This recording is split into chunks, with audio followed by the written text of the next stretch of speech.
자, 이슈 3합 두 분과 함께합니다. 신유진 변호사, 김필성 변호사 두 분 함께합니다. 안녕하십니까? 네, 안녕하십니까?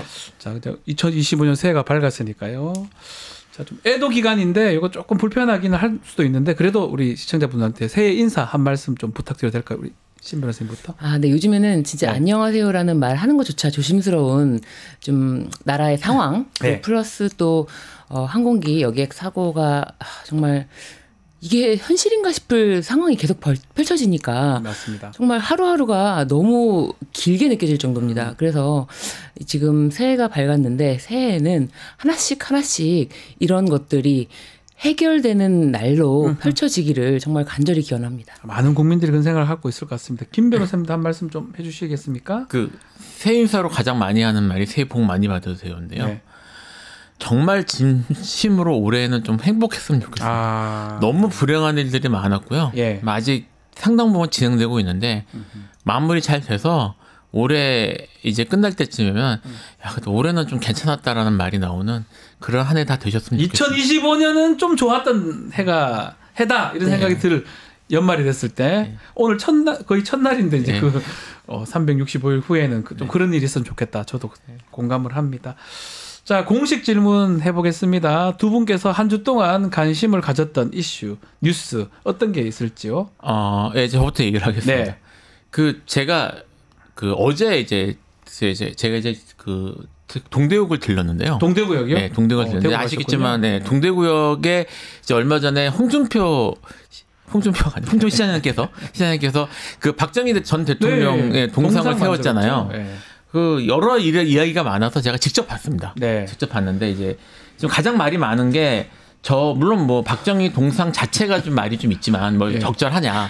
이제 저 동상의 얼굴이 과연 박정희의 얼굴인가에 대한 논란이 좀 있잖아요. 아시겠지만. 근데 제가 직접 보니까 박정희 대통령은 전혀 안 닮았고요. 설마요. 네, 전혀 안 닮았고요. 여기 지금 이제 띄워놓으셨네요. 얼굴이 홍준표, 철거민원 이렇게 지금 나왔는데 네. 와우. 그냥 실제로 보니까 아무런 설명이 없어도 홍준표 시장님이시더라고요. 안경만 안 써는 홍준표 시장님입니다. 그래서 이게 박정희 대통령의 동상을 세우는 것 자체가 논란이 있다는 걸 넘어서 저건 좀 과하지 않으셨나. 저 솔직히 말씀드리면 합쳐놓은 것 같아요. 틀은 박정희를 해놓고 거의 세부 묘사들은 입모양이나 눈이나 이런 거는 홍준표 시장 사진만 봐선 저도 이제 섞었다고 생각을 했는데 감이 어땠습니까? 가서 직접 보니까 그냥 홍준표 시장입니까? 그러니까 설명하지 않아도 어디서 봤는데 이런 생각이 드는 이제 홍준표 시장이 항상 이제 안경을 끼고 다니시니까 안경 안 낀 모습은 사실 낯설긴 합니다만 그냥 저런 느낌이에요. 그래서 굳이 저러실 필요가 있었을까? 그리고 여기 지금 사진은 안 나오는데 좀 약간 멀리서 찍으면 요 동상 뒤에 박정희라고 하고 이제 대통령 이렇게 써놨거든요. 몇 개부터 몇 개까지.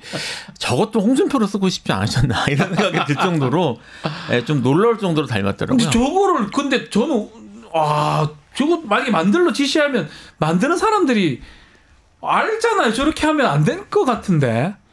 제가 이상하나요? 아니 이미 얼굴에 대해서 여러 번 제가 봤을 때 여러 번 수정 과정을 거치지 않았을까요? 그러면서 좀 이렇게 웃는 모습으로 한번 해봐 했을 수도 있고요. 그러면서 안 닮았어요. 그래서 이랬을 수도 있겠네요. 네네네. 자기랑 똑같을 때까지 계속 수정은 바꾸라. 거쳤을 것이다. 수정하면서 저렇게 얼굴이 된 것이고 계속 여러 차례 수정이 되니까 이렇게 더 이상은 못한다 이런 이야기가 나오지 않았을까 싶을 정도의 지금 놀랍습니다. 최종 본입니다. 저도 대구 출신이라서 대구 자주 가는데 가서 한번 보려고요. 저도 이제 보고 싶어서 봤는데 정말 궁금해서 찾아가서 봤는데 그러니까 이게 개인적인 감상이 아니라 지금 아까 보신 것처럼 뉴스가 나올 정도로 그리고 대구 시민들도 이런저런 얘기를 한다고 하더라고요. 철거해달라 홍준표잖아 이렇게 얘기한다면서요. 그래서 그 정도로. 그래서 제가 오늘 얘기했습니다. 알겠습니다. 자, 우리 신 변호사님이 주목한 뉴스 어떤 게 있을까요? 어제 대통령실에서 네, 그 앞에 계시는 극렬 지지자들 향한 편지를 보냈어요. 근데 이 편지 내용이 너무 놀라워서 맨 마지막에 대통령 윤석열이라고 이게 서명이 들어가지 않으면은 도대체 이 내용이 정말 아직은 파면이 되지 않은 현직에 있는 사람인지 놀라울 정도의 내용입니다. 내용이 참 안에 뜯어보면 네. 깜짝 놀랍니다. 깜짝 놀라운데 네. 자유와 민주주의를 사랑하는 애국시민. 이 애국시민이라는 말이 지금 극우 유튜버들 사이에서 계속 애국시민이라는 말을 네. 사용하고 있거든요. 애국보수 애국시민이죠. 네. 네. 그런데 이제 본인이 실시간으로 유튜브 생중계를 보고 있다라는 내용을 씁니다. 네. 생중계를 보고 있는데 얼마나 수고 많은지. 그런데 이제 이 내용이 이제 충격적인데 나라 안팎의 주권 침탈 세력과 반국가 세력의 준동으로. 나라가 위험하다. 지금 계엄을 선포해서 내란을 일으킨 자가 자신의 안위만을 걱정하는 것을 오히려 주권 침탈 세력이 누구인지 주권 침탈 세력 때문에 나라가 위험하다? 아니 본인이 지금 국가기관을 진짜 무력화시키고 무장한 군인들 병력을 네. 국회뿐만 아니라 중앙선관위에 보내지 않았습니까? 네. 그런 게 지금 다 드러난 이 상황에서 주권 침탈 세력 때문에 나라가 저거 저 보면서 네. 본인이 쓰진 않았겠죠. 누가 또 써주고 자기는 사인만 한 것 같은데 뭐 그걸 쓸 재능이 되는지 싶은데 아직까지 망상에 빠져 있는 거 아니냐 이런 얘기가 있습니다. 심각합니다. 점점 더 심각해지고 지금 사실은 조금이나마 이성의 끈을 잡고 있을까 하는 희망을 했던 사람들, 예를 들면 체포영장이 나왔기 때문에 뭐 자진 출두도 있고 뭐 출두라든지 최소한의 이런 자신이 끌려가는 모습을 연출하지 않겠다라는 생각은 하지 않겠나. 조금이나마 이성의 끈을 잡고 있던 사람들의 기대를 처참하게 무너뜨리는 내용입니다. 자신을 체포하러 오는 세력은 주권 침탈 세력. 준동. 자신이 주권인가요? 야. 이 주권에 대한 개념 자체가 없는 자입니다. 그러니까 민주당에서 이게 망상을 아직 버리지 못했다. 그러니까 정말 이런 상황이면 정말 앞으로도 문제인 거잖아요. 제가 사실 이제 방송에서 이런 데서는 말을 좀 조심했는데 사석에서 저한테 물어보면 그 전에도 이 정권에서 말하는 국민은 김건희, 윤석열이라. 둘이다. 네, 둘이다. 그다음에 이들이 말하는 법치는 자기들 마음대로다. 그다음에 여기서 말하는 주권은 자기들의 권력이다라고 그렇게 해석하면은 설명이 다 된다는 말을 제가 했었거든요. 딱 맞아떨어지네. 제가 방송에서 처음 하는 얘기인데요. 네. 지금 나온 얘기를 제가 말씀드린 대로 치환하면은 바로 이해되실 겁니다. 이분들의 생각은 예를 들어 지금 체포영장 같은 경우도 내가 받아들이지 않으니까 위법한 것이고요. 네. 전부 그런 기준이에요. 네, 맞아요. 그러니까 주권 침탈이라는 게 주권이 본인으로 하면은 자신을 왕입니까? 왕이라 적었었지. 네. 왕이라고 적었었죠. 왕이네. 이게 그렇게 하면 다 이해됩니다. 자신이 곧 주권이다. 자신의 권력이 주권으로 알고 있어요. 그러니까 이게 이분이 지금 와서 이렇게 된 게 아니고요. 사실은 처음부터 그 전에 그런 용어들 많이 쓰셨잖아요. 그 말들이 사실은 다 그렇게 되면 모든 행동이 설명이 됩니다. 심지어 중앙선관위에 간 것이 부정선거를 밝히기 위함이다라고는 이야기를 했지만 사실 여론조사 오늘 어젠가 단독 보도 나왔었죠. 네.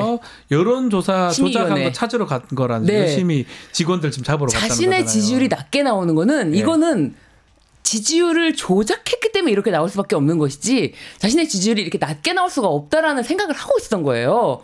그 부정선거 플러스 여론조사도 중앙선관위에서 하는 여론조사 심의위원회도 문제가 있기 때문에 그 여론조사 심의위원회 위원들을 잡아야 된다. 네.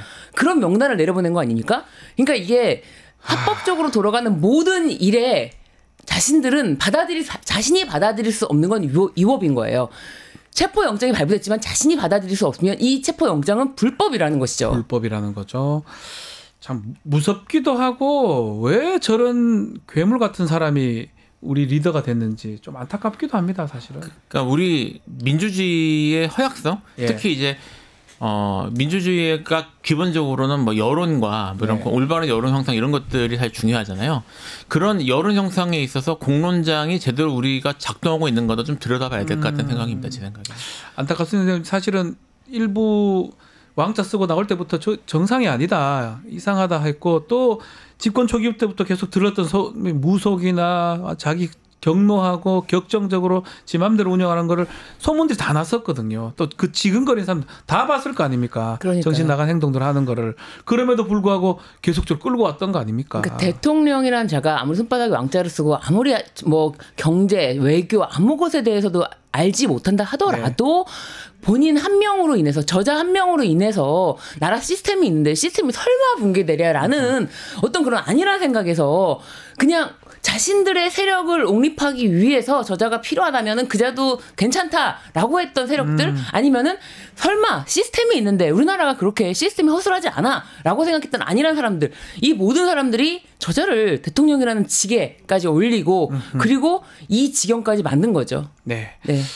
자, 하여튼 뭐 체포나 이런 것들이 좀 원활하게 좀 돼야 되지 않을까. 편지를 보니까 더 그런 생각이 좀 듭니다. 자, 헌법재판관 임명 관련해서 3명 중에 2명만 이제 임명을 했습니다. 최상목 권한대행이. 또 여기에 대해서 참모진들이 정진석 비서실장 포함해서 반발해서 또 사표를 또 했습니다. 사표를 지금 내는 게 맞아요? 뭐 어떤 생각을 갖고 있는 거예요, 이 사람들은? 일단 저는 사실 이 기사 나왔을 때 사표를 안 낸 사람에 더 주목했습니다. 아, 사표를 안 낸 사람들. 수석 기상은 냈다고 하더라고요. 경호실장이 안 냈어요. 아, 박종준. 네. 경호실은 필요하거든요, 지금. 아하. 지금 이분들이 사표 내고 하는 거는 철저하게 계산해서 하는 거고요. 시위하는 건데 말하자면 쉽게 이야기하면 이분들은 진심으로 정말 뭐 상황이 이래가지고 내가 사표를 내서 항의라고 이런 게 아닙니다. 이분들은 지금 도망칠 사람은 도망치는 거고 거기에 남아있는 사람은 남아있는 거예요. 다 계산해서 하는 거고요. 지금 이 상황이면 똑같은 상황에서 다 내는 거면은 경호실도 내야죠. 경호실이 안 하는 이유는 영장에 버티기 위한 거고요. 영장 버티기 위해서. 여전히 우리나라의 법치나 사법부의 판단을 무시하겠다는 의사가 깔려 있는 것이라서 저는 이 점에도 주목해야 한다고 봅니다. 그 경호처는 일단 하는 말 보면 공수처 영장 집행 맞겠다 이렇게 나오고 있고, 근데 경호처 직원들이 공무원들이잖아요. 네, 그렇죠. 자기들 처벌받는 거에 감수하는 건가요? 자신들의 입장은 뭐 그럴 수밖에 없다라는 건데 이 말을 돌려주고 싶어요. 정말 아직도 체포 못 들어갔냐? 뭐 하냐? 4명씩 들어가서 1명씩 업고 나와라. 그게 계엄 때 지시 내렸던 거 아닙니까? 그러니까요. 그래서 체포영장 발부하기 전부터 들어가 있어야 된다. 이런 말. 예를 들면 비상계엄 하기 전부터 국회에 들어가 있어야 된다. 이런 말들을 돌려주고 싶은 정말 다 모든 국민들의 바람입니다. 아직도 못 들어갔냐. 그리고 지금 뭐 그 앞에 있는 사실은 많은 인원은 아니지만 그 인원들이 거기 안으로 들어가는 차량이 들어갈 때마다 거기 눕는다 그러잖아요. 도로에 누워가지고 못 들어가게 하고 막 방해하고 있는데 지금 뭐 계속 지켜야 된다. 그러니까 이 편지까지 왔잖아요. 그러니까 이제 며칠만 버티면 된다. 이거 체포 영장만 집행기간 1월 6일까지 집행기간만 넘기면 된다라는 일념으로 정말 뭐 계속 지키고 있다고 하는데 사실 그렇게 많은 인원은 아니에요. 이게 인원이 많이 모였다가 빠졌다가 그런 시간이 있거든요. 그런 시간 플러스 수단과 방법을 가리지 말고 체포에 집중해야 되는데 오동원 공수처장이 이제 도스태핑에서 인터뷰를 했는데 그 내용이 사실은 그렇게 강한 인상을 주지 못했습니다. 그러니까 뭐 기자들이 질문하는 것 자체가 그 철문으로 막고 있는 것 자체가 공무집행 방해, 특수공무집행 방해 아니냐라고 하니까 그렇다라고는 하고 공문은 보냈다라고 하는데 출석을 하면 대통령으로서의 예의를 지키겠다라는 이야기를 하면서 충돌이 없었으면 좋겠다라고 이야기를 하는데 조금은 상황에 대해서 강경한 태도라는 느낌은 좀 안 들더라고요. 그건 아니다. 그래서 좀 더 힘을 내줬으면 좋겠다. 정말 제가 뭐 이 상황에서 공수처장 뭐 못하고 있다라는 말씀을 드리고 싶진 않고 정말 힘을 내셔야 된다. 국민들이 보고 있다. 그런 말씀을 드리고 싶습니다. 좀 전에 우리 이제 사의 좀 얘기를 했었는데 좀 눈에 띄는 사의자가 김태규입니다. 김태규. 저 사람 이 사람이 뭐 국무위원 급이긴 급이죠. 방통위원장 대행이니까. 본인도 사표를 냈어요. 왜 사표 냈습니까? 이 사람 뭔데요? 사실 제가 오늘 그 이야기를 좀 하고 싶었는데요. 이제 꼭지로 들어가 있기도 양이 좀 될 것 같아서 좀 많이 하셔도 됩니다. 충분히. 이 부분을 좀 들여다볼 필요가 있는데요. 지금 이제 뉴스를 보면 말입니다. 이게 이제 제가 한겨레 뉴스 지금 나오고 있죠. 왜 우리랑 협의도 없이 언쟁 최상목 내가 사퇴하겠다 이렇게 얘기했다는 거예요. 여기 제목입니다. 여기 제목으로 이렇게 나왔습니다. 근데 이게 지금 말씀하셨던 것처럼 지금 김태규는 말입니다. 김태규 씨는 방통위원장 직무대행이고요. 직무대행입니다. 국무위원이 아닙니다. 아니고 이제 정부조직법상 나가서 발언할 수 있는 기회만 갖고 있는 사람이에요. 예. 방통위원장이 그렇고요. 차관급이잖아요. 차관급인데 예. 이제 장관 대행을 해가 간 거잖아요. 예, 간 거죠. 간 건데 이제 그래서 이분이 직무대행으로 갔는데 이분이 그 최성목 부총리자, 그러니까 이제 그 행정부 서열 3이죠. 경제부총리자 대통령 직무대행한테 왜 우리랑 협의하지 않았냐고 언성을 높였다는 거예요. 이게 이해가 됩니까? 근데 이야기를 하니까 최성목 권한대행이 자기가 사퇴하겠다고 얘기했다. 눈시울을 붉히면서 했다는 거예요. 이게 지금 그 이 상황이 그러니까 직무대행이 너는 권한대행밖에 안 되니까 하지 말라고 얘기했다는 건데 그 직무대행이 아니라 본직이라고 하더라도 가서 발언권 좀 주세요 해서 발언할 수 있는 지위만 있는 사람이거든요. 네. 국무회의가 개판이라고 합니다. 개판을 표현을 썼는데 제가 개판을 쓸 수밖에 없어요. 개판이네요. 그러니까 이게 저기 법도 없고 원칙도 없고 위계도 없고 아무것도 없는 상태에서 여기서 이렇게 시끄럽게 또 해서 항의하고 나서 이거를 김태규가 나와서 자랑스럽게 이랬다고 얘기하면서 내가 사표 던졌어라고 얘기했다는 거예요. 예. 김태규가 이 사람은 지금 판사하다 온 사람입니다. 네. 부장판사를까지 했다고 하는데 맞아요? 이런 사람이 대한민국에서 부장판사를 한 거고요. 예. 그리고 그러니까 법이가 뭐가 없는 거예요. 국무회의에서 이난질을 쳤는데 여기에 대해서 아무런 문제도 없고 이 사람 말대로라면 여기에 대해서 최성목 권한대행이 별다른 제지를 한다거나 당신 그러면 안 돼라고 지적하지 못했다는 거잖아요. 네. 이게 좀 이후에 요 뉴스 이후에 최성목 권한대행 쪽에서 그러니까 그것도 기재부 쪽에서 나와서 이 사람이 직접 한 것도 아니고 기재부 쪽에서 아 그런 건 아니었고 원칙대로 하겠다 이렇게 얘기했다고 하는데 이거를 저기 얘기를 들어보면은 강하게 제지하거나 아니면 경고를 주거나 한 것 같지는 않거든요. 네. 그러니까 지금 드는 생각이 뭐냐면 이제 전부 지금 이 정부에서 요직에 있던 사람들이고요.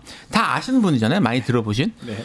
그동안 국무회의와 대통령, 그러니까 특히 이제 대통령실이나 그 저기 행정부 고위 이 간부들이 법과 질서를 뭘로 생각하고 해온 건가? 저도 사실 놀랍습니다. 지금 김태규라는 사람은 어쨌든 이 사람이 제대로 되면 여기 국무회의에 들어갈 수 없는 사람인데 네. 이 사람이 자기 입장에서 국무위원들과 부총리와 이런 사람들이 얼마나 평상시에 우습게 보였으면 네.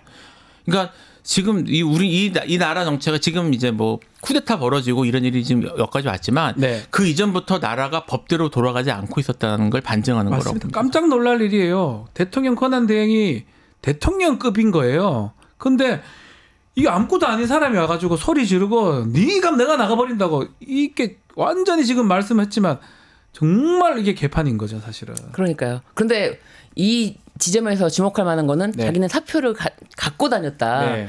사직서를 갖고 다녔기 때문에 바로 제출을 했다라고 하는데 그러니까 이 시기만 보고 있었던 거예요. 그러니까 이게 네. 목소리는 한번 내서 이 시기를 본 게 아닌가. 그래서 여기서 퍼포먼스를 해줘야 또 이제 윤석열에게 힘을 실어줄 수 있는 모양새가 될 테니까 자신은 이제 이 타이밍에서 낼 때다. 그 시기만 보고 있었던 게 아닌가. 그래서 이것도 하나의 또 퍼포먼스다. 네, 그렇게 좀 보여요. 자, 뭐 아직도 대통령이나 그쪽 사람하고 연결이 돼 있는 거 아닌가. 뭐 저는 조심스러운 얘기지만 강하게 연결돼 있을 것 같습니다. 이게 다 공범 같아요. 저는 네. 자꾸 그런 생각을 지워버릴 수가 없습니다. 그리고 만약에 체포가 빨리 된다, 구속이 된다 그러면 비서진이나 내각의 관련자들도 이 내란의 관련자들도 반드시 조사를 해가지고 1이라도 관계 있는 사람들은 엄중하게 처벌해야 된다는 생각이 들고 그래야지 이런 짓거리를 못하는 거 아니겠습니까? 그렇습니다. 막상 계엄 선포 사실을 군인들도 그 전에 다 알았던 군인들 다 실무를 수행했던 군인들조차도 국회 나와서는 방송 보고 알았다. 네. 발표하는 거 TV 보고 알았다라고 말하는 것처럼 지금 이자들도 어디까지 관여되어 있을지는 아직 밝혀진 바가 없을 뿐이지 네. 관여 정도를 반드시 수사를 해서 따져봐야 됩니다. 이상하지 않습니까? 군인들하고는 다 지금 구속이 되어 있는데 네. 이 윤석열 그렇게 뭐 지금 저런 사람이 비서한테 그 얘기를 안 했겠습니까? 이게 비서실장이 모른다는 게 말이 돼요? 지금 이게? 현재 지금 밝혀진 것만 해도요. 네. 적어도 당시에 이른바 국무회의인지 여부에 대해서 논란이 있지만 네. 거기에 참석했던 사람들은 전부 중요인무 종사로 봐야 됩니다. 봐야 됩니다. 판례도 그렇고요. 네. 지금 그 한덕수 총리도 총리 자기 말로 자기가 소집했다고 얘기하는데 네. 국무회의 소집 권한은 저기 대통령에게만 있습니다. 그러니까 그 소집 절차부터 틀렸고요. 네. 그리고 그거를 본인은 거기에 대해서 이게 지금 이렇게 생각을 해봐야 돼요. 만약에 계엄이 성공해서 저쪽이 이제 권한했는데 성공했다. 네. 그러면 그 당시에 모였던 그 회의는 당연히 국무회의로 처리했을 겁니다. 그렇죠. 성공했으면. 네, 했으면. 그 이야기는 무슨 말이냐면 쿠데타의 절차적 정당성을 부여하기 위해서 그 외관을 부여하기 위해서 그 회의가 소집됐다고 볼 수밖에 없는 상황이거든요. 네. 그렇다면은 그 쿠데타에 대해서 적극적으로 협조를 한 거고요. 협조한 사람이 성공했으면 협조가 된 거잖아요. 예, 그것 때문에 저기 당시에 계엄령이 적법하다고 주장했을 거 아니에요. 그러니까 다 봐야 된다니까요. 예, 그러니까 그렇기 때문에 돼요. 거기에 참여했던 사람은 거기서 뭐 저기 반대를 했든 모르겠든 간에 그 외관을 만드는데 도와준 사람이고요. 맞습니다. 그 내란죄는 그 특성상 그 내란죄 성립에 조금이라도 기여를 했으면 전부 정범이 됩니다. 맞습니다. 그리고 이거는 그 단순히 그냥 부하 수행 수준이 아니라 그 쿠데타의 친위 쿠데타의 정당성에 대한 중요한 절차적 정당성을 부여하는 데 협조했기 때문에 중요임을 정서로 봐야 돼요. 그러니까 네. 당시에 지금 여기 지금 아까 말씀하신 국무위원부터 시작해서 여기 뭐 관련돼서 실무했던 사람들은 전부 내란죄의 중요임을 정서가 됩니다. 네. 그러니까 여기 최상복 이분도 들어갔다면서요. 이분 뭐 A4용지 받아가지고 입법부 해산하고 예비부 빼고 새로운 입법부 만든 돈 마련해오라. 그거 받았다면서요. 네, 그거 받고는 자기는 그거를 뭐 제대로 안 받다고 주장하고 있지만 그걸 받아서 차관을 줬다고 하는 거예요. 그러면 말이야. 이제 지시한 거잖아요. 지시한 거죠. 그거는. 그러니까 사실은 이것만 해도 최상복 지금 권한대행도 피할 수가 없어요. 그러니까 네. 지금 여기에 대해서 수사만 안 이루어지고 있는 것이지 사실 이분들은 그 지금 이제 구속되어 가지고 기소되고 있는 네. 그런 그 지휘관들, 군인들에 비해서 절대 낫지 않습니다. 제 말씀입니다. 그러니까 요거를 알고 좀 볼 필요도 있고 이분들도 이걸 생각을 해야 될 것 같아요. 그러니까 그 맥락에서 지금 하는 짓하고 다 연결이 돼 있어요. 반대하고 뭐 임명하면 안 된다 그러고 사표 낸다고 그러고 민주당 말처럼 내란에는 입도 뻥 못하지만 이러니까 갑자기 사표 낸다고 하는 게 참모들 이것들이 정상이냐 이렇게 하는 거 아니겠습니까? 그러니까 최상목 권한대행이 자신도 네. 사실 내란의 관여자잖아요. 관여자. 그렇죠. 그 A4 용지를 받아서 전달을 하면서 국보위 같은 거 만들려고 했던 거 아닙니까? 맞습니다. 비상입법기구를 만들려고 했던 그런 수행자 중에 한 명이 되기 때문에 자신의 역할에 대해서 어떻게 하면은 지금 와서라도 면책이 될 수 있을까? 그렇지만 면책이 된다 하더라도 면책을 그 최상목 권한대행은 계산했을 것 같아요. 네. 그렇기 때문에 헌법재판관을 임명하지 않으면 자신은 즉시 탄핵된다는 것을 알기 때문에 자신의 즉시 탄핵 자체를 막고자 2명을 임명했는데 1명을 임명하지 않은 것. 여야 합의가 확인되는 즉시 임명하겠다고 했거든요. 예. 근데 추경호 원내대표가 했던 여야 합의라고 이야기했던 뉴스 보도가 아예 캡처가 돼서 나와 있습니다. 추경호 원내대표가 22일에 이렇게 하기로 합의했습니다. 여야 합의했습니다. 라는 것이 다 캡처가 돼서 남아있기 때문에 네. 그 화면을 보고 확인이 됐으면은 지금이라도 당장 임명을 해야 될 것입니다. 자, 3명 중에 2명만 임명했습니다. 네. 1명은 마흔엽 네. 재판관은 지금 뺀 상황인데 어쩐지 이게 뭐 절충설 얘기도 있지만 쌍방에 다 욕을 얻어먹고 있는 것 같아요. 최악의 선택이었다고 봅니다. 본인 입장에서는 어떻게 하려고 했는지 모르겠지만 이게 그러니까 그 3명을 다 임명을 하면은 네. 여당 쪽에서 욕을 먹을 거고 네. 그다음에 1명도 안 하면은 이제 야당 쪽에서 욕을 먹을 것이고 그러니까 본인 입장에서는 아마 사이에 끼었다고 생각을 할 거고요. 영리한 선택이라고 본인 생각했을 수도 있겠네요. 본인은 이제 생각을 영리하다고 생각했던 것 같은데 결과적으로는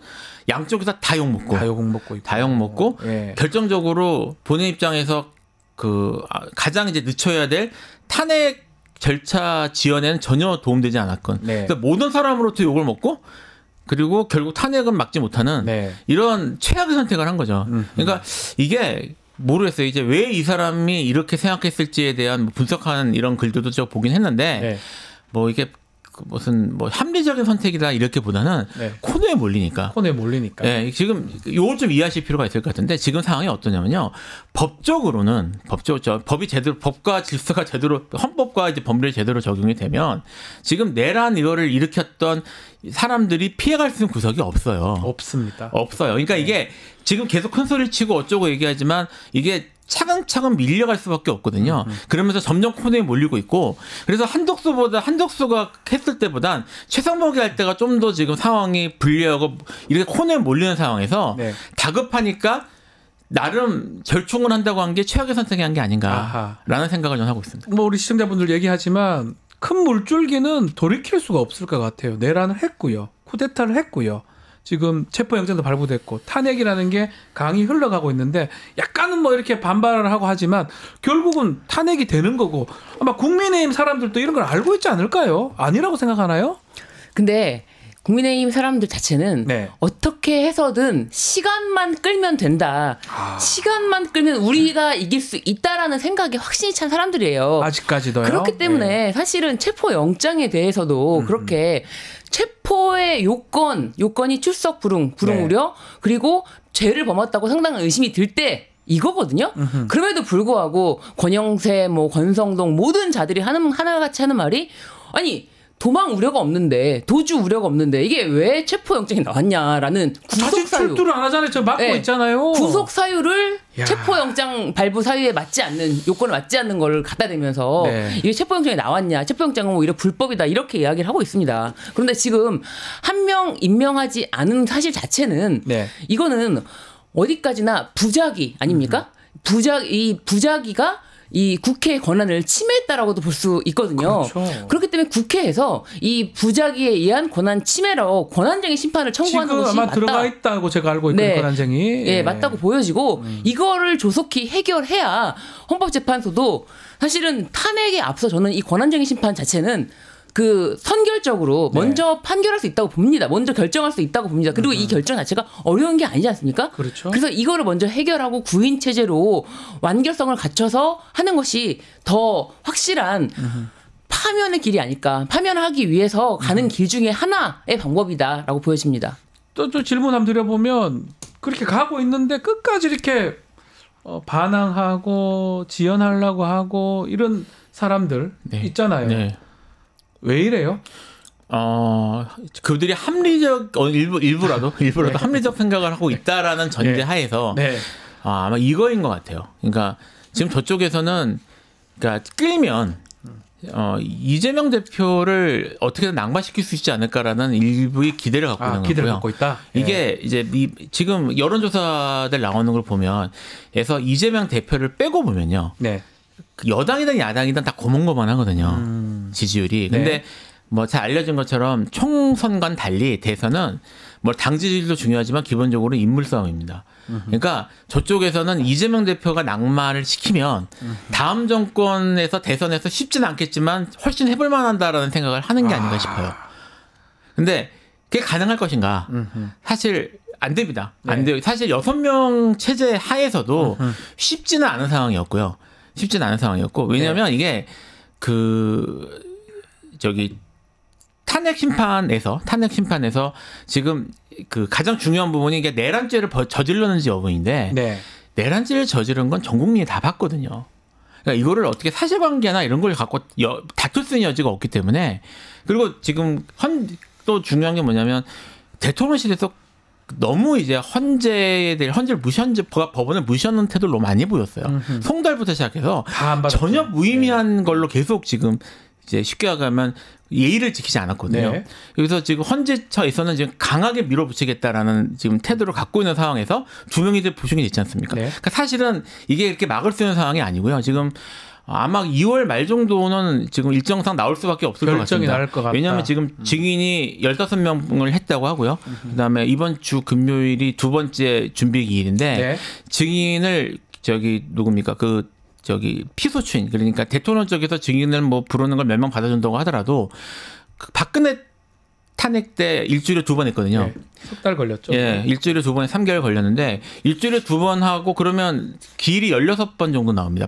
2월 말까지. 네. 2월 말 16배 정도 나오기 때문에 지금 뭐 중요 증인은 한 번 하루 뭐 좀 그렇게 중요하지 않은 경우에는 2-3명 정도 하면 붙여서 그러면 2월 말까지 충분히 나옵니다. 눈에 띄는 게 공제 사실로 해버렸어요. 그게 뭐냐면 네. 입증이 필요 없는 거 다 봤다. 우리 모두 국민이 봤습니다. 총 들고 들어오는 거. 네. 공제 사실이고 보도된 거 다 끝났다고 보면 입증할 게 별로 없을 수도 있습니다. 헌법재판소에서. 정말 증인신문만 하고 하면 말씀대로 2월 달에 끝나면 2달 후니까 4월 달에 조기 대선이 될 가능성. 이게 가능하네요. 가능하죠. 충분히 이건 사실 넉넉하게 잡은 겁니다. 넉넉하게 잡아도 2월, 4월. 예. 가능하기 때문에 지금 이거를 이런 식으로 막을 수 있다고 생각하고 무리하는 게 과연 좀 약간 중장기적 안목에서 과연 현명한 선택인지 생각을 좀 해볼 필요가 있을까요? 당장은 지지자들이 결집을 하겠지만. 네, 신 변호사님. 4월 조기 대선을 앞두고 예. 지금 홍준표 시장이 발빠르게 얼굴 바꾸고 이 비상시국에 대통령 될 사람 누군가요? 하면서 닮은 꼴 박정희 닮은 꼴 아닙니까? 하는 의도가 있지 않을까. 그것도 맥락이 맞네요. 홍준표 시장은 안 해요. 4월 전에 될 것이다라고 생각하고 발빠르게 움직이고 있고. 이준석은 안 되겠네요. 나이가. 그러니까 이게 지금 이것도 좀 꼭 짚고 싶었는데 지금 조기 대선에 가장 열정적인 모습을 보이고 있는 건 여당 쪽 정치인들입니다. 지금 뭐 오세훈도 시장도 얘기를 하고 있고요. 그 다음에 어젠가 한동훈 전 대표의 측근이라는 분께서 지금 뭐 숙고하고 있는 걸로 안다 이렇게 얘기를 하고 있거든요. 오히려 이제 야당 쪽에서는 별다른 모습을 보이진 않아요. 적극적인 모습을 보이지 않는데 뭐 질문을 하더라도 제대로 근데 지금 말씀하신 것처럼 이준석 대표는 나오겠다고 아예 말을 한 상태고요. 홍준표 시장도 지금 나오겠다고 말한 거나 마찬가지인 상태고 지금 여당 쪽 인사들이 지금 더 난립니다. 더 잘 알고 있는 거예요, 결국은. 뭐 그 계산표, 시간표를 조금 이제 개인적으로 따진다면은 이준석 의원은 반드시 잡긴 된다. 왜냐면 3월생이라고 알고 있거든요. 3월생입니까? 4월생 4월생인가요? 모르겠어요. 본인은 반드시 될 거라고 희망을 갖고 있을 것이라고 보여져요. 알겠습니다. 정치인들은 항상 자기 중심적 희망 회로에 사는 사람들이 아닐까. 만 40이 돼야 되니까요. 만 40이 근데 그게 이제 투표일 기준이기 때문에. 한번 봅시다. 언제쯤 될지. 알겠습니다. 오늘 말씀은 여기까지 듣겠습니다. 김필성, 신유진 두 분 감사합니다. 유튜브 구독하고 실시간 채팅과 댓글을 남기시면 매일매일 7,000TTCO를 드립니다. 참여 방법은 통통물 어플을 다운로드하고 회원가입과 로그인을 해주세요. 마이페이지에서 나의 회원 고유 번호를 복사해주세요. 유튜브 구독 후 실시간 채팅이나 댓글창에 고유 번호를 한 번만 입력하면 준비 끝! 지금 유튜브 채팅과 댓글 쓰기 참여하고 7,000TTCO 받아가세요.